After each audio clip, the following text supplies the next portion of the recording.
etc. Donc effectivement, et c'est d'ailleurs pour ça que les Américains, en fait, l'économie américaine est restée une économie au fond protectionniste. Ça reste une économie qui subventionne son agriculture, etc., etc., où il y a des conditions extrêmement strictes sur certains marchés, et ça ne les empêche pas de dire qu'ils sont l'économie la plus libérale au monde, mais surtout, parce qu'ils ont le droit de le dire, ça n'empêche pas les Africains de répéter, ce qui est moi mon problème.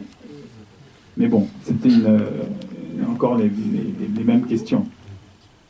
Alors, est-ce que... Oui, je suis pour une approche de l'économie physique. Il y a plusieurs termes. Hein, si on va chez quelqu'un comme Polanyi, il va parler d'économie plutôt substantiviste, etc.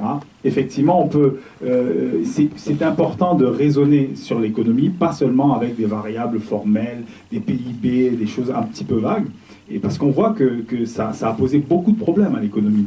Le fait d'avoir, par exemple, que les sciences économiques aient évacué l'environnement pendant très longtemps de leur raisonnement, ça a coûté énormément aux sociétés. C'est-à-dire on s'est retrouvé avec un monde complètement pollué parce qu'il n'y avait pas les fondements théoriques pendant longtemps pour dire, attention, quand vous menez une politique, il faut intégrer l'environnement. Et permettez-moi, ici, de rappeler que dans la charte du Mandé au XIIIe siècle, il y a la protection de la nature. Je vous rappelle que dans les traditions Dogon jusqu'à aujourd'hui, bon maintenant c'est de moins en moins le cas, il y a des moments où on va récolter tel fruit. Il y a des moments où on ne le fait pas, c'est interdit. Donc il y a des mesures, et puis bien toute la tradition des bois sacrés en Afrique, qui était en réalité un rapport très particulier à l'environnement. Et c'est pour ça que j'ai dit, après il nous faudra travailler sur une intelligence économique plus globale. Parce que ces conceptions du monde ne sont pas toujours compatibles avec le monde capitaliste qu'on a aujourd'hui, ne sont pas toujours compatibles avec les modes de consommation qu'on a aujourd'hui.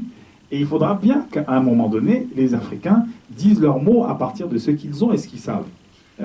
Et pas qu'on soit toujours dans cette répétition appauvrissante, qui est appauvrissante pour nous et qui est appauvrissante pour les autres.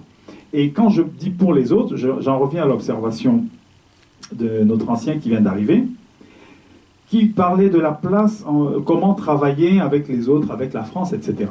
C'est ce que j'ai appelé un imaginaire de la coprospérité. De mon point de vue, peut-être le plus grand écueil, parce que, vous savez, il faut dire les choses très honnêtement. Quel est l'auteur qui a le premier insisté le plus sur les questions de France-Afrique? C'est pas un Africain, c'est un Français. François-Xavier Verschave, avec la France-Afrique, le plus long scandale de la République, qui a fait des ventes et des ventes et des ventes, et qui en a parlé pendant je ne sais pas combien de temps, qui a parlé des questions du Rwanda. Donc, en réalité, ce que nous avons en face de nous, c'est aussi qu'au sein de la France, il y a plusieurs versions et plusieurs imaginaires de la prospérité économique et de la France elle-même. Et que